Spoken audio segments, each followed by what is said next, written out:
Hey world! It is time for another #Yearathon wrap up. Now this month's theme was only TBR, so to be read pile.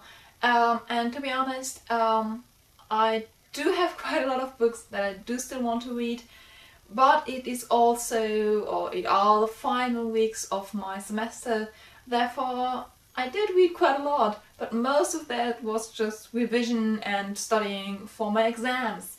And I'm not gonna bore you with that. I do just want to mention again, a long way down, I already mentioned it in my June wrap up, but as it turned out I didn't actually finish it in June, and in my June wrap up I said that I already watched the movie to this and that I thought they were quite similar. Yeah, it turned out I was wrong. So for those of you who haven't seen my June wrap up, A Long Way Down by Nick Hornby is about 4 people who want to kill themselves on New Year's Eve by jumping down roof.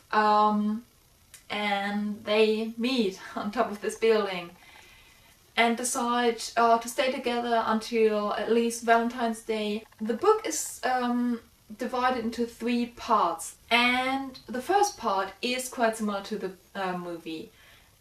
So we're basically having this introduction into the people, and it's quite cynical, it's quite,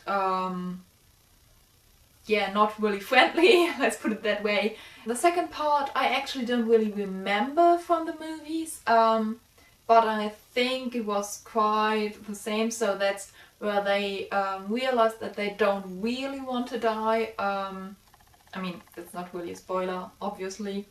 They want to live and where they try to help each other. But the third part is actually quite different from the movie, or at least from the way I remember the movie, because that's where quite a lot of philosophical and existential realizations are. And yeah, I just wanted to put that in here and put it out there, to tell you that if you've seen the movie, I would recommend also reading the book, because I think they just, yeah, the book just adds a few aspects. What I really did start in July and read for the week of the Yearathon was the new Xmen generation. They're called the Extraordinary Xmen. It's a Marvel comic. It's the first of, I think, 3, oh no, it's 5. The first of 5. And yeah, it just came out in July and it's absolutely beautiful. The style is just wonderful. I hope you can see this. And it's basically about after a lot of the wars and a lot of like hatred against the X-Men, and it's after Professor Xavier died, but we now also have the Inhumans, and we have kind of this conflict between the Inhumans and the X-Men, and the X-Men have to flee to X-Heaven, and Storm is their kind of leader. Yeah, and this is basically, the first part is just about getting those X-Men out there into X-Heaven to keep them safe. And as I said, the comic is absolutely beautiful, it's so well done, and I also think that it's quite funny. And there were actually quite a lot of parts where I just laughed out loud because there were some plot twists, or there were some just quirky dialogues. So I'm looking forward to the second part of this. Maybe when I have all 5 parts I'll do like a complete wrap up. But yeah, I would definitely recommend the Extraordinary X-Men.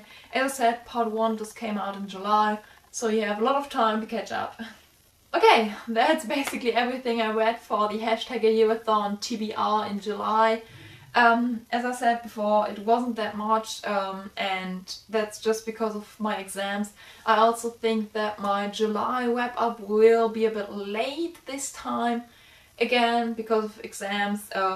I haven't even started the 7th part Harry Potter yet, and it's quite a big one, so maybe I'll take like the first week of August or something into account with that.